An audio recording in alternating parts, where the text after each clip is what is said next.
Senator Perdue. Thank you, Mr. Secretary. A year ago in April, you were here, and I asked you a question about visa overstays, and you gave me an answer that you had seen some preliminary reports, but they lacked fidelity. And then in January, the report came out, and in that report, it showed about 500,000 visa overstays of non-immigrant workers and tourist visas in 2015 alone. And ICE later last year, in testimony before the Senate, disclosed that they were only investigating about 3,000 visa entry overstays. And my question to you, with 40% of the illegal aliens in this country estimated to be visa overstays, in my math, that's somewhere around 5 million people, if I get that math right, if directionally correct anyway. So with that in mind, what is DHS doing to increase the number of visa overstay cases that it's investigating? And what are you finding in the visa cases that you are? And how many deportations of those, or how many deportations did we manage last year? I don't know that the number 40% is accurate. The report that was issued in January revealed our estimate that there was somewhere between 400,000 and 500,000 visa overstays, but that's a rolling number because Sure. people enter and then people leave. Right. So it's not a. But over some fixed period of time, there are reports that show directionally that about 40% are here illegal due to visa overstays. I mean, we can. Well, that part I don't know if I could testify to the accuracy. Well, I'm not asking about the accuracy of that. Really, I'm more concerned about the investigation. But let me answer your question. Well, I think I'm asking you the question. No, let me answer your question. Oh, please, Okay. yes. In response to that report, I have directed our immigration enforcement people to more specifically prioritize visa overstays so that we identify those we should focus our resources on who have overstayed their visa beyond a certain period of time, not just 2, 3, 4 days, who came to this country after a certain period of time, and who represent threats to public safety. And we're developing those priorities right now. In the meantime, we do put in removal proceedings people who have overstayed their visas, but with the benefit of this report, which starts with B1, B2 visas, we are prioritizing visa overstays to get at this population. Are we still, is the 3,000 number still fairly directionally correct of the number of investigations that are outstanding?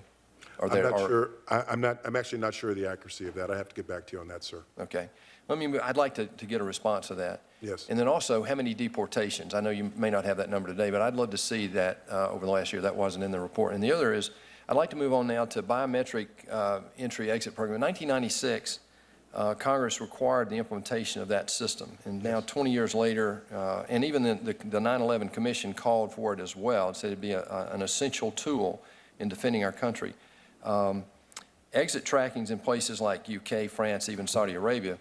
You know, I'm encouraged by some of the pilot programs. I know Atlanta Hartsfield has been one of those, Jackson Hartsfield there, and I'd love to get your take on early indications from that mobile project. And are there rollout plans to expand that nationwide? Yes. And what's the timetable roughly? Congress, as you know, Senator, appropriated, I think, $1 billion for biometric exit. Right. And I said to my people at the beginning of the year, this has been a congressional mandate since 1996. It's time to do this. And so we have the pilot in Atlanta, as you noted, and I put our folks on a timetable where we will have begun this, started this by 2018. We won't have got to full nationwide, but we will have this in place, at least pieces of it, by 2018. I believe that biometric exit in particular is a best practice, and we need to move toward it. So the early indications of that pilot are positive then? And I believe so, would yes. give us hope that the directional plan of putting it in nationally is something that I believe so. Okay. Yes. Number one, when we get to the Syrian refugee issue, how many Syrian refugees have entered the country in the last year? We have, so far this fiscal year, resettled, I think we've just crossed the 5,000 mark. Last year it was about 1,600. This year we've surged resources to deal with this population and vet them, and it's just around 5,000 right now for this fiscal year. Of the visa overstays, there are about 2,000 or 3,000 people there from watch countries like Pakistan, Iraq, Afghanistan, Syria. Do we keep track of those people once they're here? Does DHS have any information about where those people are and what they're involved in at all? We do, but often, often it's when we go to look for them and the information's outdated.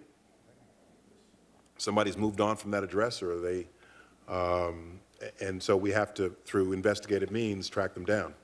How many cases should we be investigating a year, given the high number of visa overstays, whatever that number is? 3,000 can't be adequate, given that 500,000 I'd like to see us was loan. prioritize within this population those who represent public safety threats, those who have overstayed their visa for a very, very long period of time. And that probably means the number of investigations should go up, sir. The last question in that vein is, we look at the idea about who on these watch lists. We debated that over the last few weeks relative to this terror attack in Orlando. My question is, if somebody's on the watch list and somebody's on a no-fly list, and they're here illegally, why are they still here illegally? Wouldn't they be a priority if they're on if we've identified them not to be on if they're on a no-fly list, they're here illegally? Wouldn't they be a priority for us to investigate and deport? Well, most likely, we're talking about non-U.S. citizens.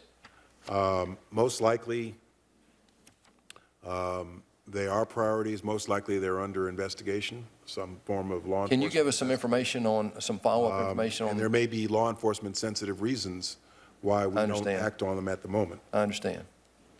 Thank you, Mr. Chairman. Yeah, thank you, Senator.